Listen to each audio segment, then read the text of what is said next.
mengucapkan apa? Khuzu al-Quran min arba'ah khairukum man ta'allamal Quran. Nabi Muhammad menyebut kitab sucinya umat Islam. Hubungannya jelas. Al-Quran diterima oleh para sahabat dari lisan beliau. Juma. Itu jelas. Jadi hubungannya ada.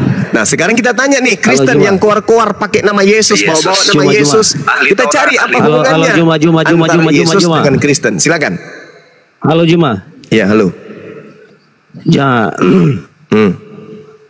Ayo Bang, silakan Bang. Ajari kami Bang. Katanya kan sekarang apa? Maksudnya Yesus menciptakan agama. Ajaran Kristen itu kan ada tuh. Tuhan itu tidak pernah mendirikan sebuah agama. Oke. Halo. Berarti yang dirikan Tuhan Kristen tidak pernah siapa? mendirikan agama. Berarti yang mendirikan Kristen siapa? Yahudi. Berarti Sama seperti Yesus tidak pernah jadi yang mendirikan agama Kristen siapa? Yang mendirikan sebuah nama sekt itu adalah manusia. Oh, manusia. Yahudi itu dibentuk oleh kelompok Yahudi. Baik. Tuhan baik. tidak pernah mendirikan sebuah agama. Baik. Jangan Anda paham. Oke, baik.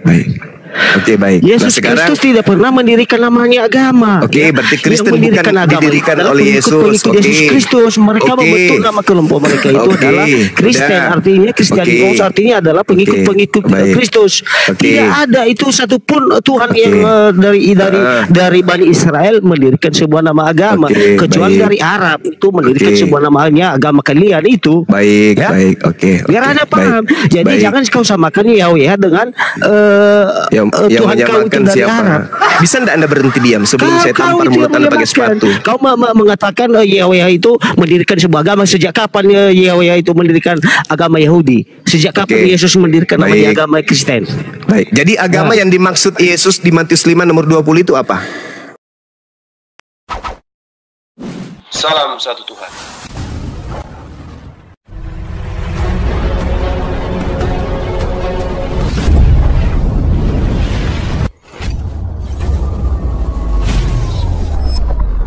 Pengantar ini singkat, para sahabat. Dukung semua ya sahabat-sahabat kita channel Densa News Muslim. Di like, di subscribe, di share sebanyak mungkin untuk supaya mencegah sahabat-sahabat kita di luar sana tidak terpengaruh terhadap pemurtadan. Semoga Allah memberikan selalu sikap istiqamah. Salam satu Tuhan, Allahu Akbar.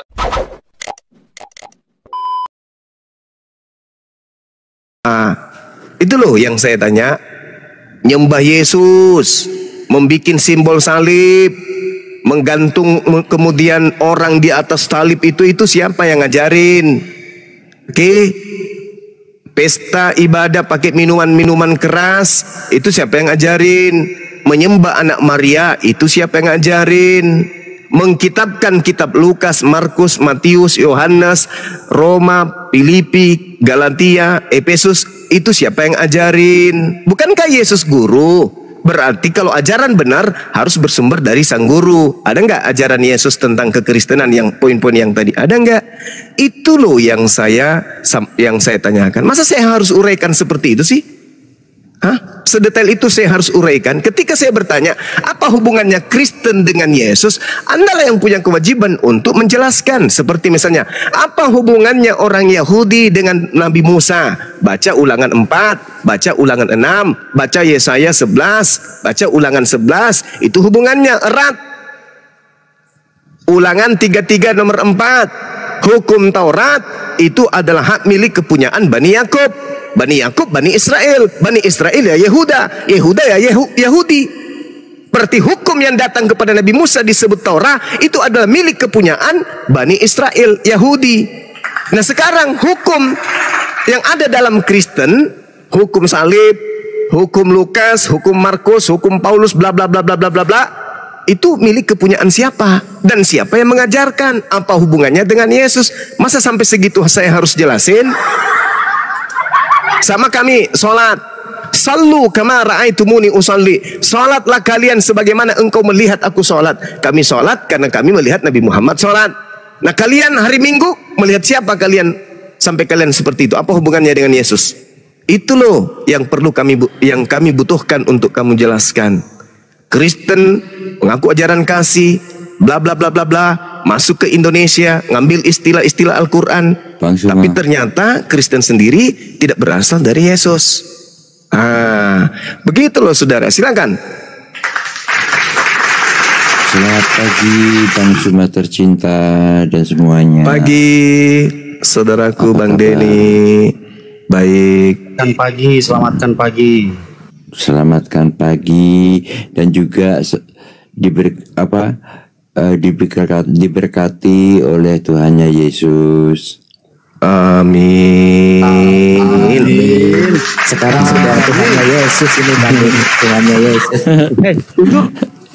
Bukan kepada saya, jangan tunjukkan kepada saya di mana Yahweh itu mendirikan agama Yahudi. Coba saya tunjukkan ke saya. Di mana coba tunjukkan. Di mana? Yeremia 31 nomor 31 sampai 33. Apa katanya? Aku akan memasukkan hukum Taurat ke dalam batin setiap Bani Israel dan Bani Yehuda. Yang saya tanya, di mana Yesus mengatakan tentang ajaran Kristen? Lukas, Markus, Matius, Yohanes, Roma, Galatia, bla bla bla bla. Itu di mana Yesus memberikan legitimasi selayaknya Elohim memberikan legitimasi tentang Taurat kepada Bani Israel dan Bani Yehuda? Di mana? Tunjukkan dalilnya, silakan. Kaitannya apa di situ membentuk agama Yahudi apa? Loh, Yahudi itu adalah satu kelompok yang mereka menyembah Tuhannya berdasarkan tuntunan Torah, kitab Tanakh. Ya, di mana Yahweh ini membentuk? Kristen adalah satu kelompok yang memiliki tatanan keagamaan, menyembah anak orang yang kita minta legalitas dari anak yang disembah ini kepada Kristen. Itu loh yang kita minta. Tuhannya Yahudi, jangan ada ilah lain di hadapanku, hanya aku Tuhan. Sembahlah aku, jangan ada yang lain, sebab aku adalah Allah yang pencemburu. Itu Yahudi dan Tuhannya satu klub.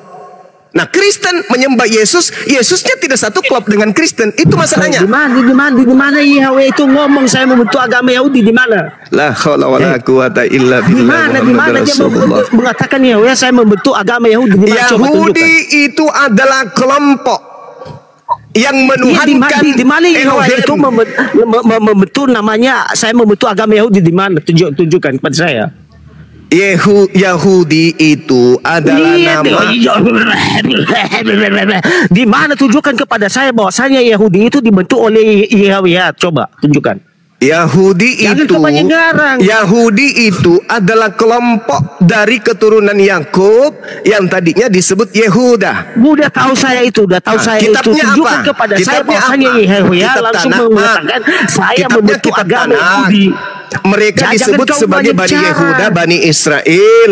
Mereka mengikat komunitas diri menjadi Yudaism. Mendirikan agama Yahudi di mana? Coba tunjukkan kepada saya. Agama itu jalan, agama itu aturan. Kau bilang tadi itu Kristen, di mana Yesus Kristen itu dibentuk oleh Yesus? Saya balik ke Kristen. Di mana Yesus mengajarkan jalan? Di mana jalannya ini kemudian disebut Kristen? Di mana Yesus mengajarkan itu? Di mana? Di mana? Macet. Tunjukkan datanya kepada saya bahwasanya Yahweh itu mendirikan agama Yahudi di mana? Oke, saya jelaskan lagi. Ulangan 33 nomor 4. Hukum Torah hanya berlaku untuk Bani Israel, Bani Yehuda. Hukum Taurat mengikat Bani Israel. Mereka kemudian berkelompok, disebutlah Yudaism. Yudaism ini adalah kelompok Bani Yakub yang mengikat diri dengan akidah tauhid, menyembah hanya kepada Elohim, sebagaimana Elohim mengajarkan kepada mereka satu Tuhan, Shema Israel Adonai Eloheinu Adonai Ahad, satu Tuhan. Kitabnya kitab Tanakh, ajarannya menyembah Elohim, prosesi ibadahnya jelas dari Tuhannya yang mereka sebut Elohim. Mereka tefillah, mereka saum, mereka membayar perpuluhan. Semua kaidah-kaidah ajaran mereka itu yang mereka sebut Yudaism itu berpola kepada firman Tuhan yang datang kepada mereka. Iya, terus sedangkan Kristen ini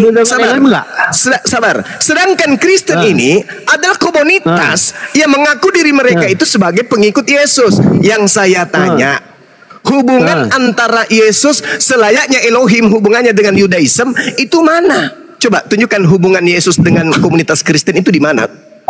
Letaknya di mana? Silakan. YHWH itu tidak pernah mengatakan kepada Yahudi kan, saya mendirikan agama kan? Agama itu aturan. Baca yuk Ulangan 4, Ulangan 6. Sama seperti itu. Sama seperti itu. Kristen juga agama sama aturan.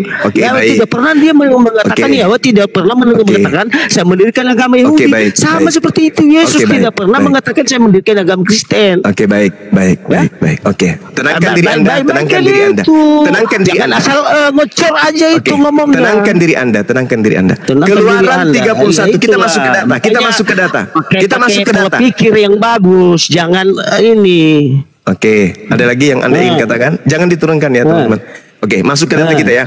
Keluaran 31 nomor 11, 12, 13, 14. Orang-orang yang menjadi pengikut atau penyembah Elohim diperintahkan untuk ibadah Sabat. Sabat Sabtu. Nah sekarang orang-orang yang mengikat diri, menyebut diri mereka adalah pengikut Yesus, ibadah Minggu. Selayaknya Elohim perintahkan kepada Bani Israel ibadah Sabtu. Tolong tunjukkan di mana Yesus perintahkan ibadah Minggu. Sudah. Dah. Sudah saya jawab. Mau saya jawab? Enggak. Ya. Saya jawab ya. Begini. YHWH itu memulai pekerjaannya dari hari pertama sampai saya hari tidak ada hubungannya itu. Yang saya tanya Kristen yang saya tanya. Perintahnya Yesus untuk ibadah Minggu itu mana? Jangan kau bawa di situ karena Yesus adalah Elohim menciptakan selama 6 hari, lamanya hari ke-7 istirahat. Jangan kau bawa tipu-tipuan kayak gitu. Yang saya tanya ibadah Minggu. Yesus mengajar ibadah Minggu apakah berasal dari perintah Yesus? Saya jelaskan, kita menjelaskan ini. Ibadah Sabat perintah Yesus, ibadah Sabat perintah Elohim. Minggu apakah perintah daripada? Bagaimana kita mau jawab kamu? Ngecabein mulut lu deh. Jawab ini. Hari Sabat perintah Elohim. Hari Minggu perintah siapa? Ini saya mau jelaskan sama Hari Sabat perintah Elohim. Hari Minggu perintah siapa? Saya mau jelaskan. Saya tidak butuh dijelaskan. Saya cuma tanya, hari Minggu itu perintah siapa? Maka saya menjelaskan. Anda tidak mau. Saya tidak butuh penjelasan. Saya butuh jawaban. Saya butuh jawaban. Ini saya mau jawab. Saya jawab. Silakan. Sudah. Yesus mengajar di bangsa Israel kepada suku Yahudi. Ya, tahu kan? Ya tahu. Bukan Kristen, betul. Terus? Ya sudah, terserah kau nanti mau bilang apa, nggak ada itu urusan. Yang saya tanya, sudah. Perintah Yesus untuk ibadah Minggu mana? Saya mau jelaskan. Jangan dijelaskan. Bagaimana saya mau menjelaskan? Saya butuh jawaban, Bung. Silakan. Iya kan, saya mau jawab ini. Silakan. Sudah. Yesus mengajar di Yahudi, ya. Dari pertama itu ya menciptakan pekerjaannya, mulai pekerjaannya itu dari hari pertama sampai hari ke-6, ya. Sesudah itu ya berhenti dari pekerjaannya itu. Lalu dia memberkati hari ke-7 itu.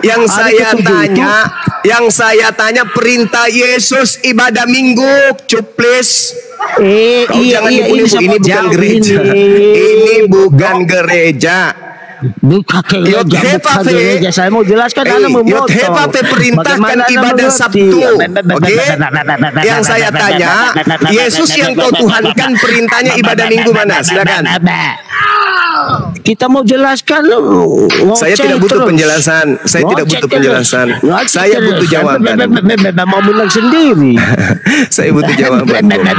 Guru namanya guru, tapi perintah ibadah Minggu dari Yesus itu mana? Guru mau bilang sendiri guru dah. Kita mau jelaskan, motong terus. Saya tidak butuh penjelasan. Saya butuh jawaban perintah Yesus ibadah Minggu mana? Guru di mana kau? Sampai kapan ilmu kau? 1. Guru. 2. 3. Guru. Karena sama saya itu guru kau. 5. Ya. 6. Kan saya mau jelaskan, Anda tidak 7. Ini terus kau. Perintah Elohim ibadah hari Sabtu. Keluaran 31 saya mau jelaskan sama kau. Saya mau jelaskan sama kau ini guru dah. Perintah Yesus ibadah Minggu mana? Saya mau jelaskan sama kau. Perintah Allah ibadah hari Jumat. Ya ayyuhalladzina amanu idza nudiya lis-salati min yaumil jumu'ah. Seluruh Indonesia. Perintah Yesus ibadah Minggu mana? Sama kau guru dah paling terkenal, paling hebat. Tidak ada satu pendeta yang melawan kau. Sudah hebat kau. Teman-teman sekalian sudah ada jawaban nggak? Kau. Tapi ngocehmu terus saja. Sudah ada jawaban nggak orang ini? Tidak mau mendengar jawaban. Sudah ada. Belum. Perintah ibadah hari Minggu sudah ada teman-teman. Mungkin saya menjelaskan, sama kau mau nggak kau? Jangan digoda nggak kau? Saya tidak butuh penjelasan apalagi orang tidak berakal seperti Anda. Saya jawab sama kau ini. Ya, silakan. Sudah. Tenang kau ya. Yesus mengajar kepada Yahudi. Tentu dia mengakui, tentu dia mengikuti aturan Yahudi. Sudah. Terus ibadah Minggu siapa yang perintahkan? Yahudi itu ya bentar, sekarang saya mau jawab ini kan belum selesai. YHWH itu memulai pekerjaannya dari hari pertama sampai apa hubungannya? Saya tidak butuh itu.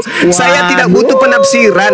Saya butuh perintahnya ibadah Minggu mana? Kau sosok guru ndak kau ini, bukan perintah hari Sabtu ada.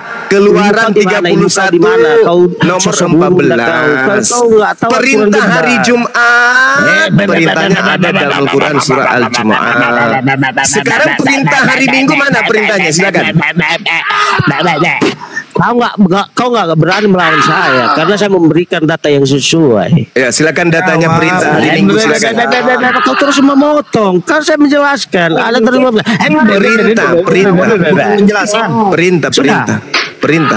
perintah ibadah Minggu. Silakan. Kan saya menjelaskan ini. Saya tidak butuh penjelasan.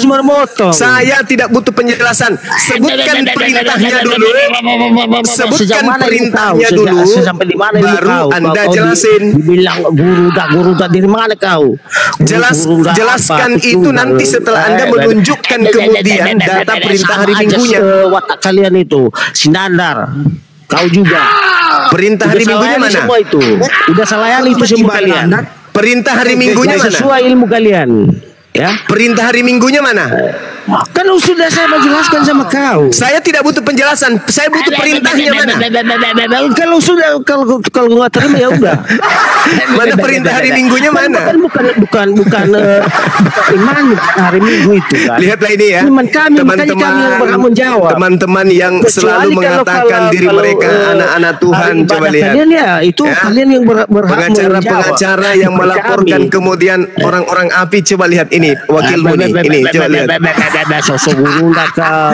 Coba lihat. Kau nggak berani melawan saya cuma. Kamu asal menerima laporan tanpa beras cek dulu ini pendebat Kristen kayak begini ini sudah jadi lawak-lawakan ini. Sudah jadi lontong sayur di hadapan Bang Suma nih. Coba. Kau nggak berani melawan saya. Kau nggak berani melawan saya. Coba. Ditanya lepas dari saya. Mana perintahnya ibadah Minggu dari Yesus? Udah saya kan mau menjelaskan sama kau. Tidak ada jawaban. Tidak ada jawaban. Kau rupanya siapa kau? Oke, kita dengarkan. Boleh kita kasih waktu ya untuk dia jelaskan apa yang dia menjelaskan. Nanti kita minta datanya ibadah Minggu, boleh ya teman-teman? Ya, silakan. Oke, silakan. Sudah 2 hari mulai dari ya, silakan. Bisa tenang kau. Iya, silakan. Jangan motong terus ya. Waktu ya, silakan. Dimulai dari kemarin. Sudah. YHWH itu memulai pekerjaannya dari hari pertama sampai hari ke-6. YHWH itu dia berhenti pada hari ke-7, ya. Pada hari ke-7 itu dia memberkati segala pekerjaannya itu, baik hewan maupun manusia maupun segala macam. Dia berhenti di situ. Disitulah namanya disebut hari kudus, ya. Ya, terus. Tapi Kristen itu perhitungan hari itu ya beda-beda. Orang Yahudi menganggap hari ke-7 itu hari Sabat, hari Sabtu. Tetapi orang Kristen menghitung hari itu yang jatuh pada hari ke-7 itu adalah hari Minggu. Nah di situ letaknya, ya tergantunglah namanya kepercayaan masing-masing. Nggak usah kita istilahnya bilang ini yang benar itu yang benar. Ya. Yang saya tanya apa tadi? Sudah selesai atau belum? Aduh. kan udah ini saya jawab. Hari Sabat itu hari kudusnya Tuhan, hari pemberhentian Tuhan untuk menguduskan, memberkati hari pekerjaannya itu dari hari pertama sampai hari ke-6. Ya, hari ke-7 itu dianggap oleh orang Yahudi itu jatuh pada hari Sabat. Orang Kristen menganggap hari kudus itu hari Sabat itu jatuh pada hari ke-7 yaitu hari Minggu.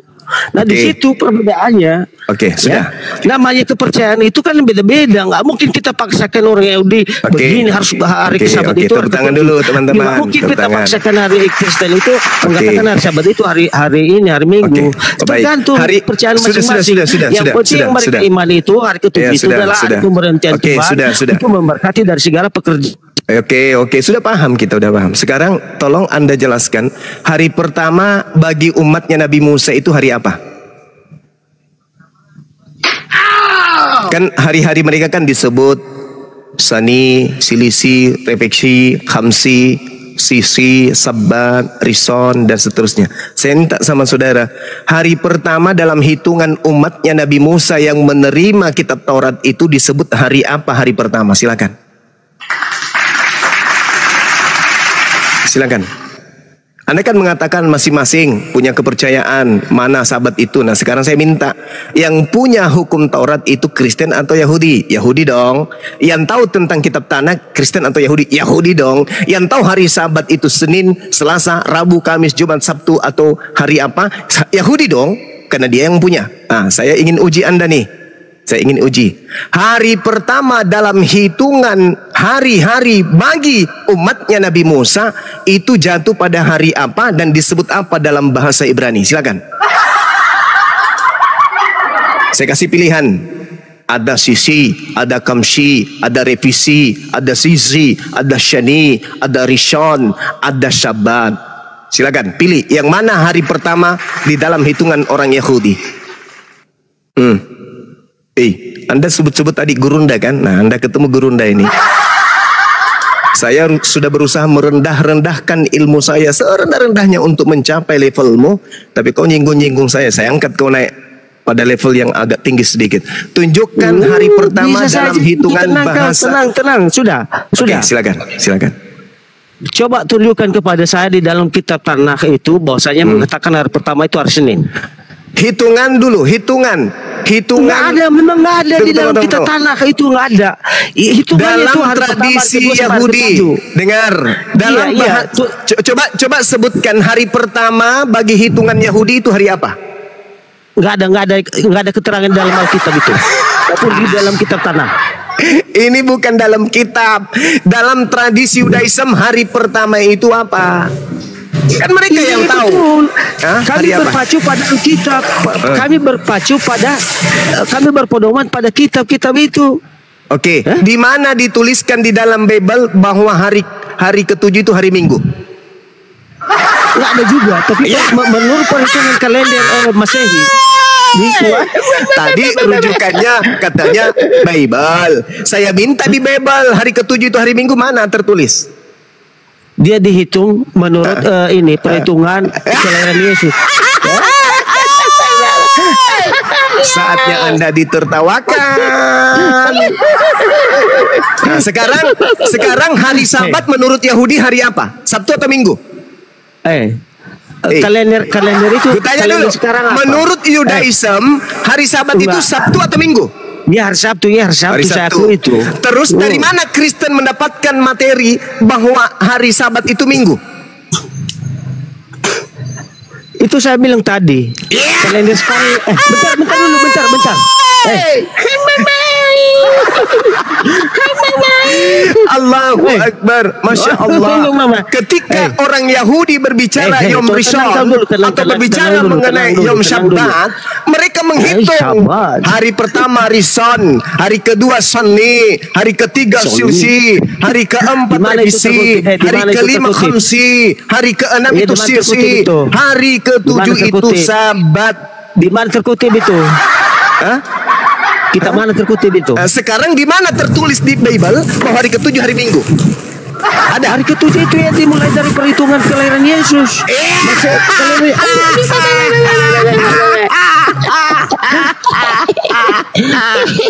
Tolong tunjukkan di dalam Bible hari apa Yesus lahir. Silakan. Halo. Hari ini tidak mengerti. Saya minta hari kelahiran Yesus itu hari apa? Coba kalender sebutkan. sekarang itu pakai apa? Kalender sekarang itu pakai apa? Rishon, Seni, Selisi, Refeki, Khamsi, Sisi, Sabat. Tunjukkan hari apa Yesus lahir. Prediksi itu tanggal 25 menurut saya tidak tanya kami. Tanggal. Saya tidak tanya. Saya tanya hari. Hari apa Yesus lahir? Itu masih belum ada perhitungan hari di situ. Hari apa? Hari ke-7, hari ke-6 ya. Satu kali lagi Bang Suma, satu kali lagi. Halo. Bentar dulu.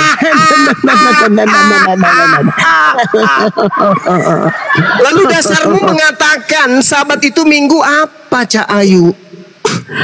Kalender sekarang yang kau pakai apa? Iya, kalender sekarang. Itu kalender perhitungan kalender Yesus yang kau pakai itu. Akulah Yesus yang kau aniaya. Makhluk inilah yang menyesatkan kamu. Makhluk yang mengaku Yesus inilah yang membimbing kamu seperti sekarang. Anda secara tidak langsung mengaku kelahiran Yesus, ya. Anda secara tidak langsung memakai kalender sekarang itu kalender Masehi.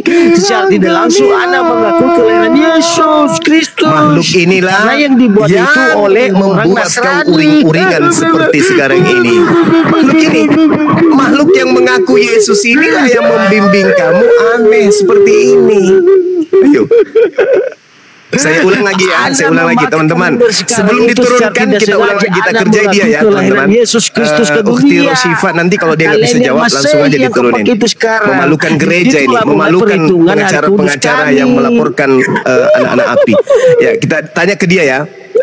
Keluaran Anda secara tidak sengaja mengaku kelahiran Yesus. Kamu itu pakai ayat nomor 14. Di situ ada perintah Sabat.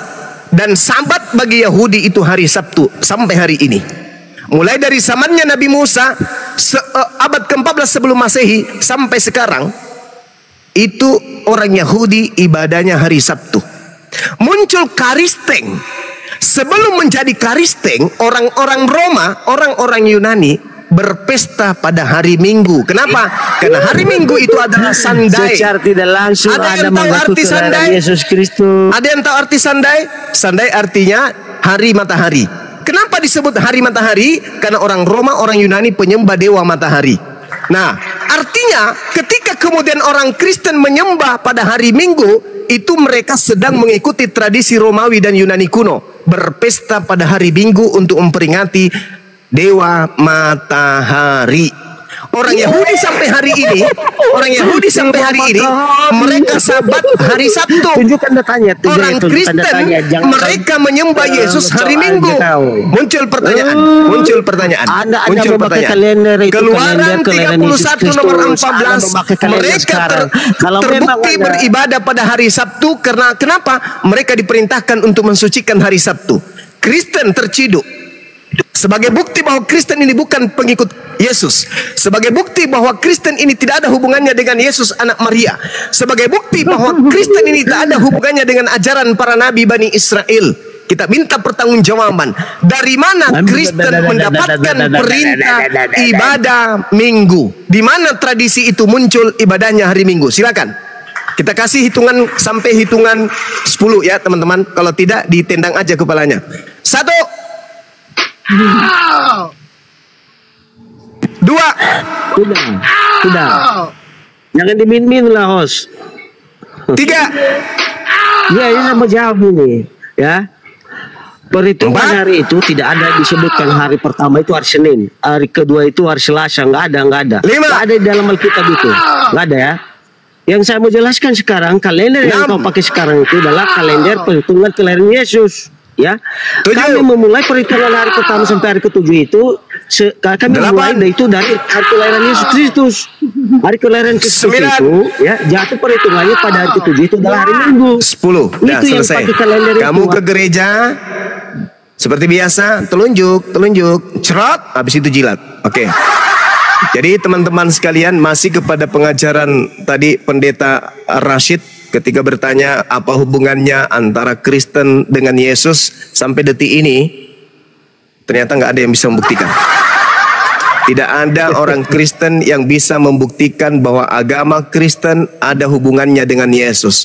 Kalau dikatakan agama Kristen mengklaim diri sebagai pengikut Yesus, iya betul, kita akui. Saudara kita Kristen itu mengakui mereka pengikut Yesus. Tapi ketika kita tanya, apa bukti bahwa kalian itu adalah penganut agama yang diajarkan oleh Yesus? Apa buktinya? Ternyata tak ada satupun di antara mereka. Belum ada di antara mereka yang mampu membuktikan. Berani bahasa Al-Quranmu enggak?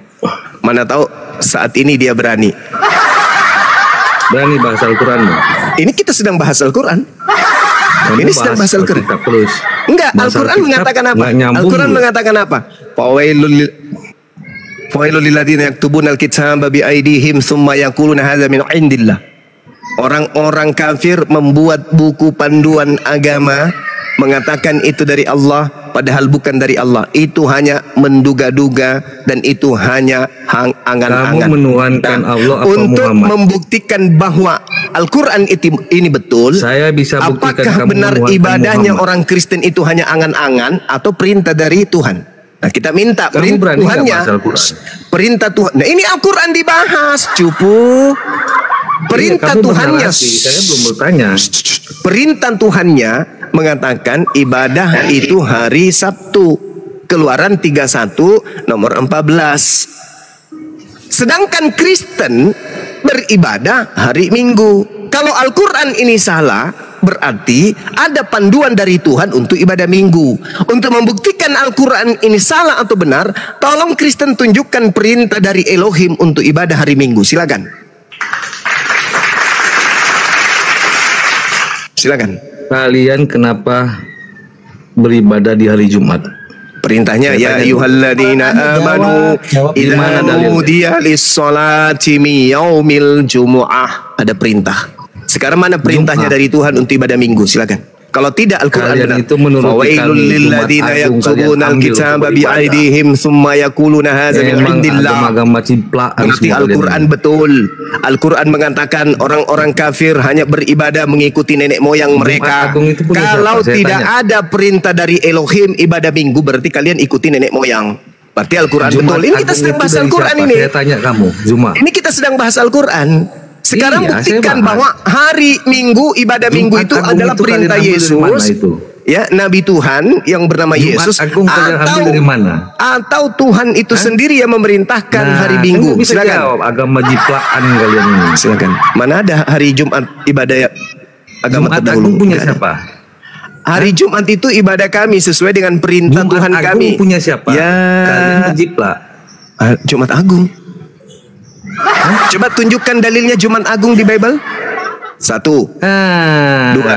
Silakan. Kamu aja nggak tahu kan? Silakan. Saya ingin tahu di mana perintah Jumat Agung di Bible. Silakan. Kamu itu modal songor aja, ilmu kamu tuh nggak ada, Jumat. Saya minta perintah Jumat Agung di Bible mana? Saya bisa buktikan kamu menuhankan Muhammad. Perintah Jumat Agung di Bible mana? Misinya. Misi saya naik ini kamu menuhankan Muhammad. Saya minta mana perintah atau dalil Jumat Agung di Bible? Silakan. 1, 2. Saya kamu naik ke sini. Kamu gali kubur. Kau sendirian terkubur. 2. Terkubur gimana? Perintah Jumat Agung di Bible mana? 3. Jumat Agung itu punya siapa? Saya tanya kamu. Dalilnya di Bible mana? Nggak perlu dalil dengan saya. Kamu kan anak kecil. Saya bawa anak kecil. 5. Anak kecil nih datang sama ini. Anak kecil usia 1,5 tahun. Bukan, Paman Hunter. Iya anakku, aku minta dalil Jumat Agung di Bible dong. Apa jawabanmu? Anak kecil nih 1,5 tahun Jumat minta sama kamu. Bisa kau jawab? Kalian jadikan beribadah. Bisa kau jawab anak TK tadi pertanyaannya? Paman Hunter. Iya anakku, tolong kasih dalilnya Jumat Agung di Bible dong. Akui aja lah agama kalian. Teman-teman anak TK lawan bukan anak TK, baru 1,5 tahun. Gak bisa dijawab pertanyaan anak TK. Makanya jangan bahas perintahnya itu. Jumat Agung di Bible. Saya kasih pertanyaan begini udah bingung kau kan? Jumat Agung ini aja cuma upaya ikut-ikutan. Kalian capek. Ikut-ikutan Jumat berkah. Maka di Indonesia dibuat juga Jumat Agung. Ikut-ikutan. Kalau tidak ikut-ikutan, tunjukkan dalilnya. Mana dalilnya? Jumat Agung. Nggak perlu dalil sama kau, percuma dikasih dalil. Mana dalil juga? Mana dalil? Hah? Kasih Mana dalil dalil? juga bakal kau pleseti kan? Mana Itu dalil? dia Kau tahu, yang kan? baca, kau yang baca. Kamu yang baca. Kamu yang Nggak baca. usah saya baca. Kamu yang baca. Jadi kamu ini oh, nggak perlu saya kasih dalil-dalil. Oh, Karena sakitnya. kamu ini anak kecil yang modal oh, sakitnya. Ngomong tak ada dalil. Dimintai Hah? dalil tak ada dalil. Oh, Ya, malunya. jelas kalian Jumat Agung kalian jadikan ibadah hari kalian. Malunya. Memang umat-umat jiplakan dari Alkitab kalian ambil semuanya. Bantu saya dong. Kalian mau ngomong klaim-klaim Allah malunya. juga. Ketik di bawah Aduh, dong. Oh, Jumat. malunya. Oh, Bukan malunya. masalah malu itu. Kalian di kami minta dalil Jumat Agung. Kalian Dibilangnya jadikan hari Jumat ibadah itu kalian kita di yang hari niru-niru. Kita minta dalilnya Kalian ternyata umat nggak ada. Islam. Jumat Agung hanya istilah untuk menyaingi hari Jumat berkah. Karena mereka ini Aduh, adalah agama kalian plagiat, peseki lagi. agama yang suka Sudahlah, kalian kamuflase. kalau mengakuinya, Inilah agama ya. mereka Jumat yang Agung suka itu niru-niru, kalian jadikan yang suka ibadah nipu-nipu, yang suka mengelabui, Kalian yang hanya menipu. untuk pemurtadan. Ketika kita angkat Mencontek suara, dan menjiplak, penghujat, itulah kerjaan kalian di penista, golongan kalian. Sehingga kalian menuangkan hadis dan lebarkan. Padahal Kalian juga tidak percaya tidak lagi sama sadar Allah, agamanya Al-Quran. itu semuanya palsu. Tuhannya palsu, Sudahlah, yang kalian palsu, harus mengakui lah, umat agamanya jiplak. palsu, apa hari Karena ibadahnya apa? palsu. Hadis aja kalian Semuanya agung-agungkan daripada palsu. Al-Quran. Gimana? Sementara Al-Quran itu firman Allah. Kalian Nah, tidak kita mau hitung ya, memahaminya. kita hitung 10. Kalau nggak ada tendang lagi suruh ke gereja. Tolong tunjukkan dalilnya hari Sabtu itu minggu apa ibadah minggu dan Jumat Agung di dalam Bible. 1, 2,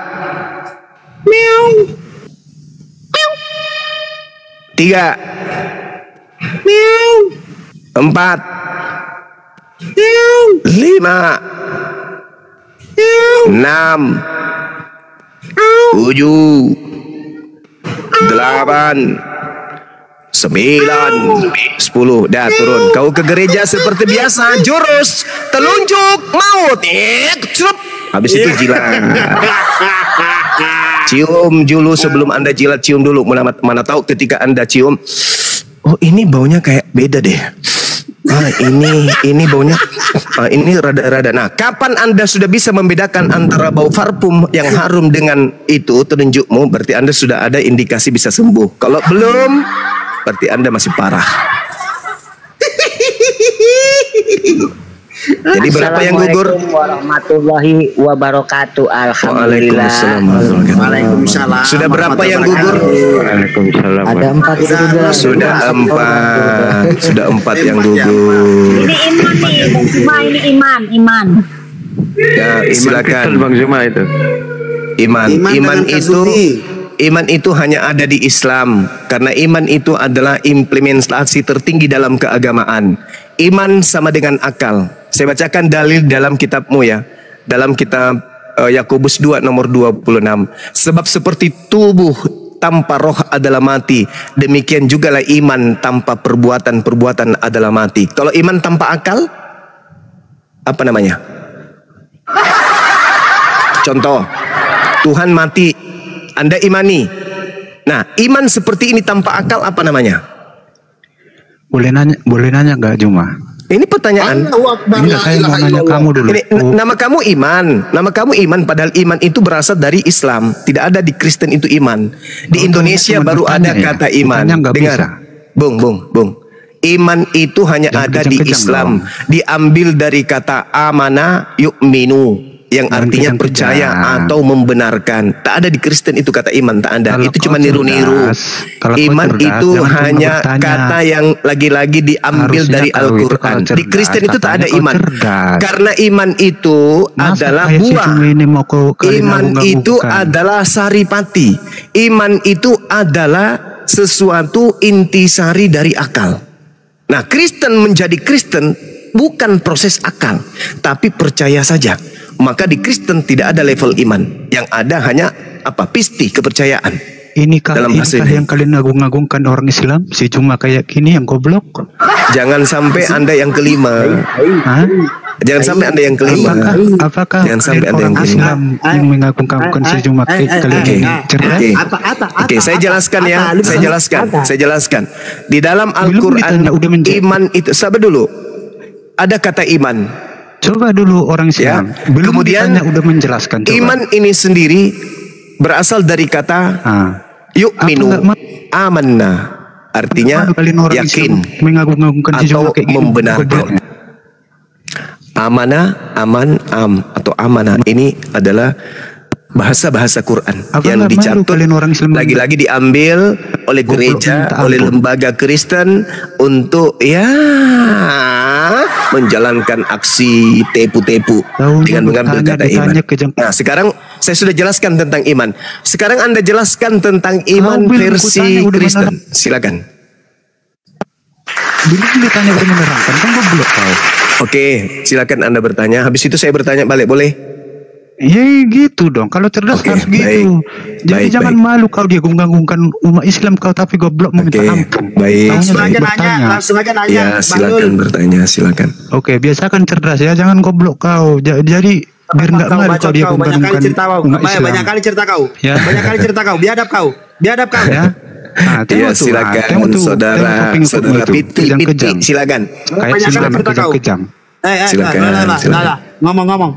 Ingat kata iman yang kau pakai itu ya, itu bukan milik Kristen ya, itu milik Al-Quran. Diam aja kau. Kalau nggak cerdas nggak usah banyak congor. Nanya buruan, nanya. Katanya mau nanya. Banyak kan cerita kau. Nanya langsung, nanya langsung nanya. Silakan, mana pertanyaannya? Udah nanya. Pertanyaannya. Beginilah kalian ngagung-ngagungkan. Silakan. Nanya. Nah, tengok siapa ini? Silakan pertanyaannya, Bang. Silakan. Banyak kali cerita kau. Nanya langsung udah. Tengok tuh, menyerocos saja kerjanya. Kayak bebek. Kapan sih kalian ini cerdas umat Islam? Ada nggak umat Islam yang cerdas di dunia ini? Nanya, Bahlul, nanya. Pertanyaannya, Bang. Silakan, Bang. Pertanyaannya, Bang, silakan. Pertanyaannya, ada nggak umat Islam yang cerdas di dunia ini? Umat Islam itu adalah umat yang berakal. Ada nggak? Ku bilang ada nggak? Ada nggak? Umat Islam itu semuanya cerdas. Ada nggak? Semua umat Islam itu cerdas. Contoh misalnya kalau di Indonesia. Contoh misalnya di Indonesia. Dengarkan. Contoh misalnya di Indonesia. Anda bertanya loh. Aku tanya. Anda bertanya loh, saya menjelaskan kok Anda tidak diam. Kau tanya dulu. Oke. Penemu ilmu hitung itu dari Islam atau dari Kristen? Jawab dulu. Ku tanya dulu. Yang menemukan ilmu hitung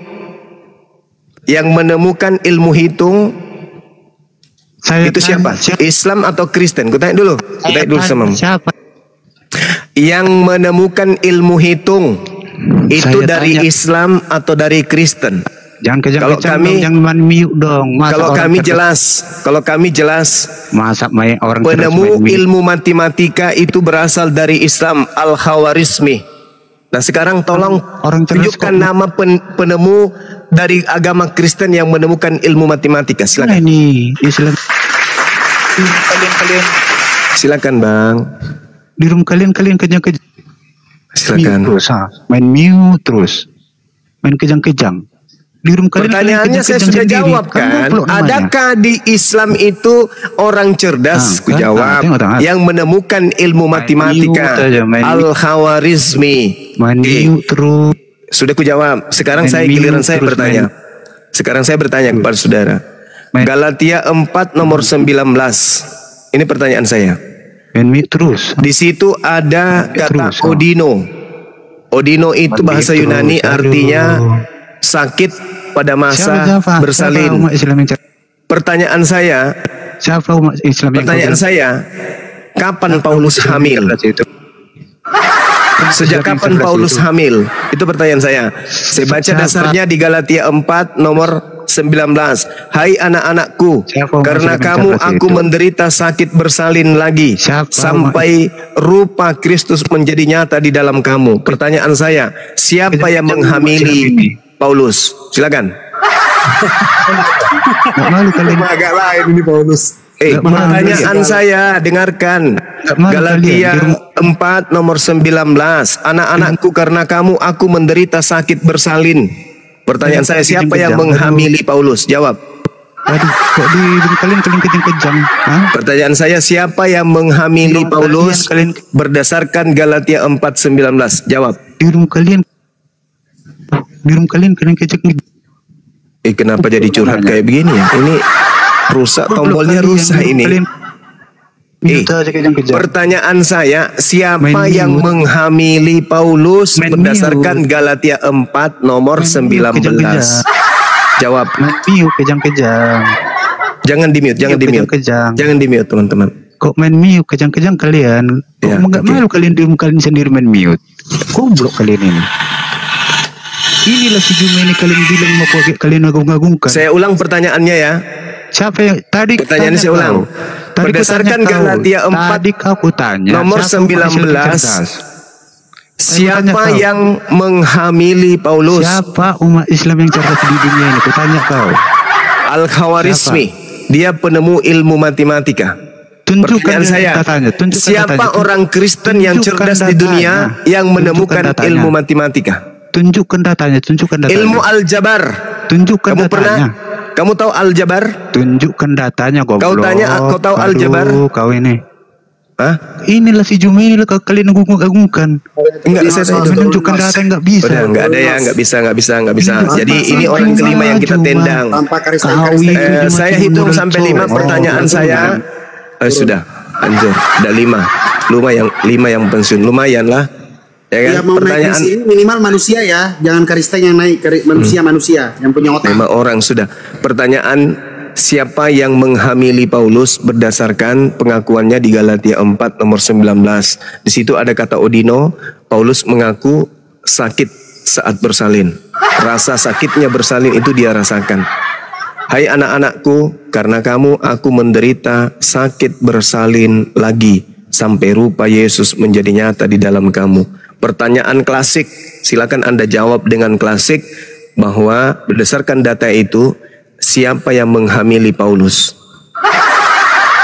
Ini pertanyaan sesuai dengan data ya. Kalau itu hanya sebuah penggambaran majas, metafora atau apapun itu ya silakan Anda jelaskan. Yang pasti saya bertanya, siapa yang telah menghamili Paulus sampai segitunya dia sakit bersalin? Loh, kenapa saya bohong, Bang? Iya, seharusnya Anda taruh di situ Pak Haji atau Pak Ustadz loh. Loh, saya pinjam dari agama Buddha, Bang. Udah ada izinnya? Oh, saya pinjam. Kau pinjam tidak? Jadi itu kan biasa dipakai pendeta loh. Jadi kalau agama Buddha itu bukan pendeta. Gini, Bapak tahu tidak artinya pendeta apa, Bangku? Ya, tahu lah. Oh, tahu apa, Bang? Apa, Bang? Coba orang baik. Sini. Gabrol. Pendeta berasal dari bahasa Sanskerta, yaitu adalah pandito. Pandito adalah bahasa yang dipakai oleh orang-orang yang beragama Buddha dan artinya adalah pemimpin agama Buddha atau Hindu. Paham sampai sini, Abang? Oke. Pinter. Lanjut. Mau nanya atau bertanya? Enggak, saya pesan saya sama Bang Juma ini. Enggak, Bang Juma lagi istirahat. Juma lagi sholat dulu. Oke, sampaikan nanti pesan ini sama dia. Jadi artinya begini. Enggak usah sama saya aja. Abang mau diskusi nggak, Bang? Diskusi. Ya udah diskusi aja, nggak usah nyampein pesan, nggak usah. Nanti aja, Bang, nyampein sendiri. Pesannya kepada semua saudara lah yang terlalu. Ya, kenapa? Apa pesannya? Pesannya begini, yang terlalu masuk mengolok-olok isi Alkitab loh, saudaraku ya. Di mana mengolok-oloknya, saudaraku? Ketika pertanyaan itu saya Oke, saya bertanya dulu, saudara membahas Alkitab untuk apa? Saya untuk mempertanyakan 2000 tahun yang lalu ada manusia yang disebut Tuhan, yaitu namanya Yesus. Pertanyaan saya adalah, sejak kapan manusia Yesus ini sadar kalau dirinya adalah Tuhan? Oke, jawab. Begini, intinya Alkitab itu sebenarnya bukan untuk jangan langsung intinya, Bang. Kalau menjawab pertanyaan tidak bisa ke langsung intinya, Bang. Pelan-pelan jawabnya, Bang. Dengar dulu. Makanya saya bilang intinya memang seperti itu. Jadi sampai kapanpun tidak akan ada ketemunya. Kalau saudara tidak percaya begitu loh. Jadi apa yang mau dipercayakan? Siapa yang saya harus percayakan? Coba. Yesus itu harus dipercaya sebagai Tuhan dan Juru Selamat. Bagaimana caranya saya percaya? Bagaimana caranya saya harus percaya? Percaya dan terima Yesus menjadikan Tuhan dan Juru Selamat pribadi saudara. Yesus adalah orang yang kerasukan Tuhan dan Juru Selamat yang tidak selamat. Bukan, Yesus Kristus adalah Tuhan dan Juru Selamat. Sejak kapan Yesus sadar kalau dirinya adalah Tuhan? Sejak kapan? Ya inilah masalahnya, saudara tidak percaya kan begitu. Loh, bagaimana caranya saya percaya kalau abang tidak menjelaskan kepada saya di mana Yesus ada 3 versi Yesus jadi Tuhan? Sebentar abang, pertanyaan simpelnya begini bang. Di Lukas 2 nomor 11, telah lahir bagimu Juru Selamat Kristus Tuhan di kota Daud, betul? Iya. Betul. Yang mati di tiang salib itu siapa bang? Iya dia, Tuhan Yesus. Tuhan yang mati. Iya. Macet. Oh, Tuhan yang mati. Iya. Bukan Tuhannya ya. Oneness berarti abang. Bukan Tuhannya yang mati, saudaraku. Tuhan tidak pernah mati. Siapa yang mati? Oke, yang lahir itu Tuhan. Kan yang lahir itu Tuhan di kota Daud. Tapi Yesus betul. itu yang disalibkan manusia. Siapa? Begini. Nah, yang disalibkan siapa? Begini dulu, Yesus lahir, yang disalibkan siapa? Dulu. Langsung jawab. Yang disalibkan itu Tuhan Yesus. Tuhan yang disalibkan. Iya. Nah, jadi Tuhan yang menderita di tiang salib begitu. Tuhan terkutuk. Iya. Tuhan diludahi, digampar, dicolok perutnya pakai tombak, itu Tuhan. Betul ya, betul. Oneness abang, bukan Tritunggal ya. Kan itu tertulis di Alkitab. Makanya saya bilang tadi intinya, saudara, intinya dengar dulu. Manusia atau saudara, siapapun orangnya tak akan bisa ketemu kalau tidak percaya dulu, baru memahaminya. Jadi kalau saudara, dengar dulu. Kalau saudara memahami dulu, tidak akan ketemu. Oke, saya memahami bahwasanya Yesus kerasukan Tuhan. Setuju tidak? Kerasukan Tuhan di mana tertulis? Nah, penjelasannya kerasukan adalah di mana seseorang melakukan sesuatu di luar dari manusia biasa pada umumnya karena adanya kendali roh di dalam dirinya. Kan begitu? Ada duinatur. Duinatur, dengarkan dulu. Duinatur itu adalah kemanusiaan dan roh keilahian. Pada saat dijelaskan di mana Roma 14 nomor 9, sebab untuk itulah Kristus telah mati lalu bangkit kembali. Kan begitu. Pada saat dia mati, roh ilahi itu tidak ada dalam dirinya. Pada saat dia bangkit lagi, roh ilahi itu masuk dalam diri Yesus. Apakah itu kerasukan Tuhan? Itu bukan kerasukan, kawan. Apa namanya?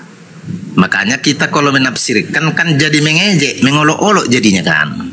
Bukan Bang, kalau Yesus bangkit dari kematian lalu melakukan kerasukan ini artinya arahnya jadi memahaminya negatif, kan begitu. Loh, makanya bang, ada orang bang. Seperti yang seperti yang abang bilang itu saya tidak bilang kesurupan, saya bilang kerasukan. Kalau kerasukan karena adanya kendali roh.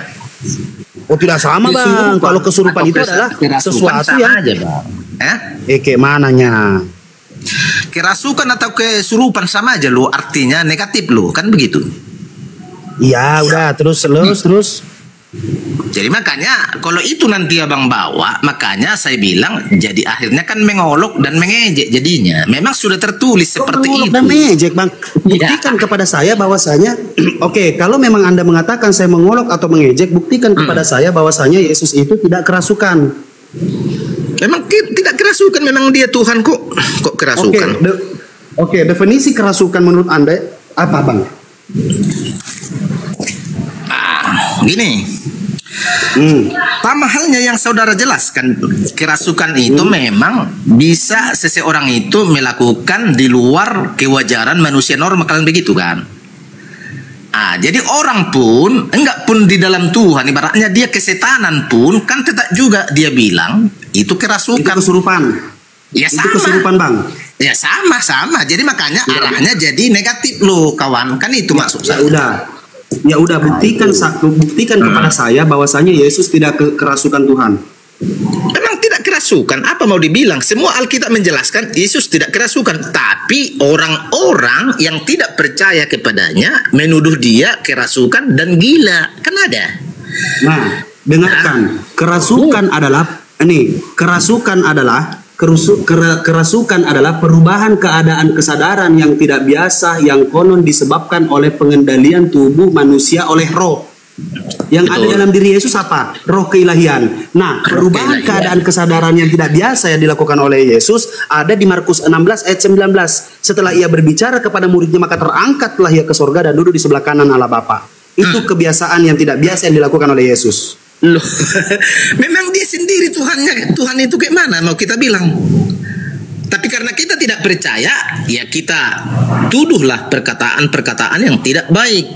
Bahkan saya bilang orang Yahudi saja pun memang menuduh Tuhan Yesus itu orang gila dan kerasukan setan, Beelzebul namanya.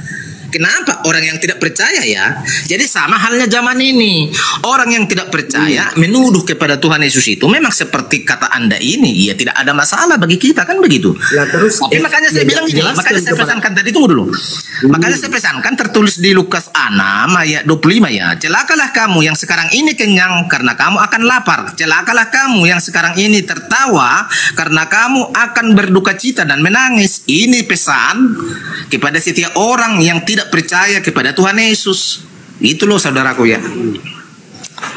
Jadi tidak ada artinya perdebatan sebenarnya. Makanya saya bilang di media sosial ini, bahkan di TikTok, semua orang ada kemungkinan ya mengejek. Kalau mengejek itu banyak pendukungnya loh. Jadi apalagi di sini semakin banyak pendukung kan banyak dapat cuan. Apa sih Pak?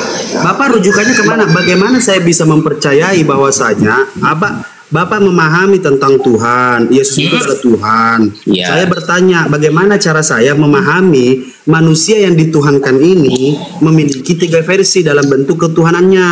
Ada pada saat lahir dia sudah Tuhan, ada disalibkan dijadikan Tuhan, ada dia penyebabnya jadi Tuhan, dia harus mati dulu. Jadi untuk percaya kepada Yesus itu adalah Tuhan, kita harus kembali sebelum perjanjian lama. Bentar Pak, belum jamnya Pak, saya masih di kantor Pak, disuruh kembali. Saya masih di kantor. Bentar kembali Pak. Kita harus belajar kepada perjanjian lama tentang nubuatan Tuhan Yesus Kristus. Itu yang dipelajari. Yang mana nubuatan Tuhan Yesus Kristus? Apakah di perjanjian lama ada disebut namanya Tuhan Yesus Kristus? Belum memang, tapi namanya Immanuel akan lahir bagimu. Mulai dari kitab Mika, kitab Yesaya, kitab Yeremia, bahkan di Ulangan yang juga. Yang menciptakan manusia di muka bumi ini Tuhan bukan sih? Tuhan. Yang lahir di muka bumi ini, yang dilahirkan Bunda Maria Tuhan bukan sih? Tuhan. Bingung kan? Anak kandung menciptakan ibu kandung untuk melahirkan Tuhan. Itulah persepsi. Apa jadi Tuhan menciptakan? Itulah hasil logika manusia kan begitu. Makanya tidak percaya kita sama dia. Iya, coba dirunut pertanyaannya. Coba dirunut pertanyaan. Tuhan menciptakan manusia, betul? Iya. Nah, manusia ini yaitu Bunda Maria melahirkan Tuhan, betul? Betul. Manusia ini anak kandung Bunda Maria, betul? Secara manusia betul.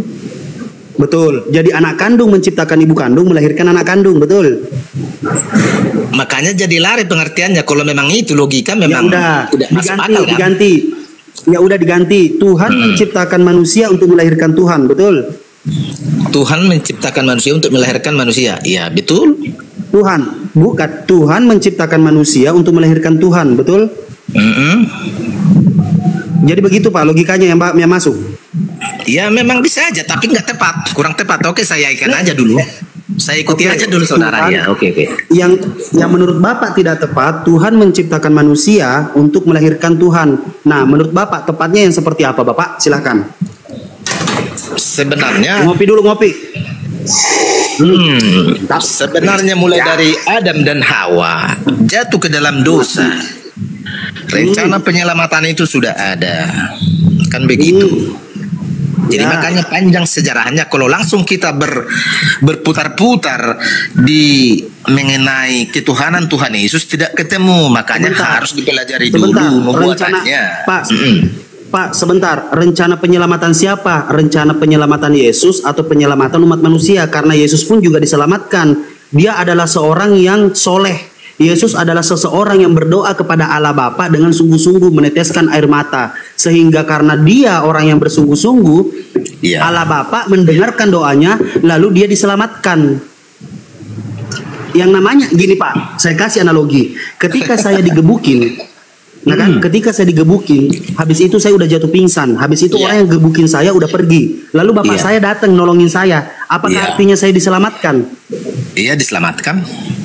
Diselamatkan. Jadi jadi setelah saya digebukin, habis itu setelah saya digebukin, orang udah capek gebukin saya, baru bapak saya datang ngambil saya, itu diselamatkan menurut bapak?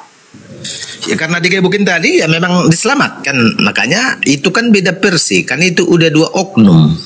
Dua Jadi pribadi. Diselamatkan apa gimana nih? Bapak dan anak, seperti saudara bilang kan, bapak saudara dan dengan saudara. Berarti dua orang kan begitu kan? Yang namanya diselamatkan, Pak. Sebelum saya digebukin, bapak saya udah datang duluan. Iya. Melindungi saya, itu namanya diselamatkan. Iya. Nah, sedangkan di dalam Bible Bapak dikatakan karena dengan doanya yang sungguh-sungguh Allah Bapak mendengarkan doanya, makanya dia diselamatkan. Otomatis kalau Yesus diselamatkan berarti nggak sempat disalibkan. Begitu ceritanya. Loh, di mana tertulis tidak sempat diselamatkan, lalu tidak disalib? Ya udah, kalau saya kan ketika Bapak berbicara tentang iman, saya ikuti bahwasanya Bapak maunya Yesus itu disalibkan, kan begitu? Iya. Yesus dan Allah sama tidak? Sama. Barang siapa yang melihat aku, dia telah melihat Bapa. Barang siapa yang menyalibkan aku, dia telah menyalibkan Bapa. Begitu artinya? Iya. Iya, berarti manusia sudah pernah menyalibkan Tuhan, begitu? Ya memang tujuannya ke sana, tapi gini, makanya mengartikannya kan bukan karena Tuhan itu pertama-tama harus kita pahami dulu, Tuhan itu datang mengambil rupa menjadi sama dengan manusia, itu loh. Kalau mau memahami Tuhan, Pak, sesuai dengan Filipi 2 loh. Dengar dulu, sesuai dengan Filipi 2 ya sendiri. Kalau mau memahami Tuhan, jangan langsung datangnya yang dipahami. Esensi Tuhan itu dulu, Pak, yang kita pahami. Yang namanya Tuhan, yang namanya Tuhan itu mempunyai yang namanya kemahaan, maha adil, maha suci, maha sempurna, maha goib, maha perkasa. Nah, tidak mungkin Tuhan menggugurkan kemahaannya yang lain hanya untuk menunjukkan kemahakuasaannya. Nah, ketika Bapak mengambil akan hal itu, di mana dijelaskan bahwasanya pada mulanya adalah firman bersama-sama dengan Allah dan firman adalah Allah. Yohanes 1:14, firman itu telah menjadi manusia. Nah, kalau Bapak mau narik seperti itu tentang firman, seperti apa pemahaman firman, seperti apa pemahaman Tuhan, di mana juga dijelaskan innama amruhu isya aroda sayyan ayakula lahu kun fayakun. Kun fayakun, katakanlah firman itu adalah perkataan. Ketika Allah Bapa berkata, maka jadilah Yesus. Kenapa bisa saya pengen nasi, tiba-tiba saya yang jadi nasi? Harusnya kan ketika saya berkata saya lapar, saya mau nasi, harusnya nasinya datang dong. Iya. Iya, saya yang menjadi nasi, saya yang pengen nasi, saya yang jadi nasi. Cemana itu? Oke. Jadi begini, posisi Tuhan Yesus itu begini ya, di Filipi 2 ayat 6 ya, yang walaupun dalam rupa Allah tidak menganggap kesetaraan dengan Allah itu sebagai milik yang harus dipertahankan, melainkan telah mengosongkan dirinya sendiri dan mengambil rupa seorang hamba dan menjadi sama dengan manusia. Makanya dia bisa disalibkan. Kalau dia tetap mempertahankan posisinya sebagai Tuhan itu sendiri, tidak akan bisa disalibkan, itu loh. Dan dalam keadaan sebagai manusia, ia telah merendahkan dirinya dan taat sampai mati, bahkan sampai mati di kayu salib.